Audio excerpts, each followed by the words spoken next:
ವೀಕ್ಷಕರೇ, ಇತ್ತೀಚಿನ ದಿನಗಳಲ್ಲಿ ಜನರನ್ನು ರಂಜಿಸಲು ನಟ ನಟಿಯರು ಪಡುವ ಕಷ್ಟ ಅಷ್ಟಿಷ್ಟಲ್ಲ. ಅದೆಷ್ಟೋ ಸಾಹಸ ದೃಶ್ಯಗಳನ್ನು ಮಾಡಲು ಹೋಗಿ ಕಲಾವಿದರು ಮೂಲೆ ಗುಂಪಾಗಿದ್ದಾರೆ. ಅದೇ ರೀತಿ ಇದೀಗ ಖ್ಯಾತ ನಟ ರವಿತೇಜ ಅವರು ಸಾಹಸ ದೃಶ್ಯ ಮಾಡಲು ಹೋಗಿ ಆಸ್ಪತ್ರೆಗೆ ದಾಖಲಾಗಿದ್ದಾರೆ. ಹಾಗಾದ್ರೆ ರವಿತೇಜ ಅವರ ಸ್ಥಿತಿ ಹೇಗಿದೆ ಮತ್ತು ಇವರ ಬಗ್ಗೆ ವೈದ್ಯರು ಹೇಳಿದ್ದೇನು ಎಂಬ ಸಂಪೂರ್ಣ ಮಾಹಿತಿಯನ್ನು ಈ ವಿಡಿಯೋದಲ್ಲಿ ನೋಡೋಣ ಬನ್ನಿ. ಅದಕ್ಕೂ ಮುನ್ನ ನಿಮಗೂ ಕೂಡ ಕಲಾವಿದರು ಇಷ್ಟ ಅನ್ನೋದಾದ್ರೆ ತಪ್ಪದೆ ಈ ವಿಡಿಯೋನ ಲೈಕ್ ಮಾಡಿ, ಹಾಗೆ ನಮ್ಮ ಚಾನಲ್ ಅನ್ನು ಸಬ್ಸ್ಕ್ರೈಬ್ ಮಾಡಿ ನಮ್ಮನ್ನು ಬೆಂಬಲಿಸಿ. ಹೌದು, ಟಾಲಿವುಡ್ ನ ಮಾಸ್ ಮಹಾರಾಜ ರವಿತೇಜ ಕೈಗೆ ಗಾಯವಾಗಿದೆ.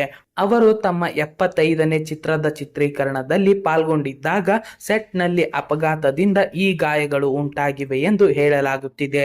ರವಿತೇಜ ಅವರು ಗಾಯಗೊಂಡ ತಕ್ಷಣ ಹೈದರಾಬಾದ್ನ ಯಶೋಧ ಆಸ್ಪತ್ರೆಗೆ ದಾಖಲಿಸಲಾಗಿತ್ತು.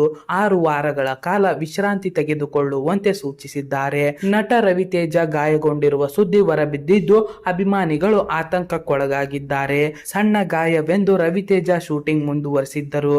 ಅದು ಈಗ ಶಸ್ತ್ರಚಿಕಿತ್ಸೆಗೆ ಕಾರಣವಾಗಿದೆ. ಶೂಟಿಂಗ್ ಬಳಿಕ ಬಲಗೈಗೆ ಶಸ್ತ್ರಚಿಕಿತ್ಸೆ ಮಾಡಿಸಿಕೊಳ್ಳಬೇಕಾಯಿತು. ಇದೀಗ ಅವರು ಸುರಕ್ಷಿತವಾಗಿದ್ದು ವಿಶ್ರಾಂತಿ ಪಡೆಯುತ್ತಿದ್ದಾರೆ ಎಂದು ವೈದ್ಯರು ತಿಳಿಸಿದ್ದಾರೆ. ಇನ್ನು ಅಭಿಮಾನಿಗಳು ನೆಮ್ಮದಿಯಿಂದ ನಿಟ್ಟುಸಿರು ಬಿಟ್ಟಿದ್ದಾರೆ. ಈ ರೀತಿ ಶೂಟಿಂಗ್ ವೇಳೆ ಗಾಯಗೊಂಡಿರುವ ನಟ ರವಿತೇಜ ಅವರು ಬೇಗ ಚೇತರಿಸಿಕೊಳ್ಳಲಿ ಅಂತ ಗೆಟ್ ವೆಲ್ ಸೂನ್ ಎಂದು ಕಾಮೆಂಟ್ ಮಾಡಿ. ಧನ್ಯವಾದಗಳು.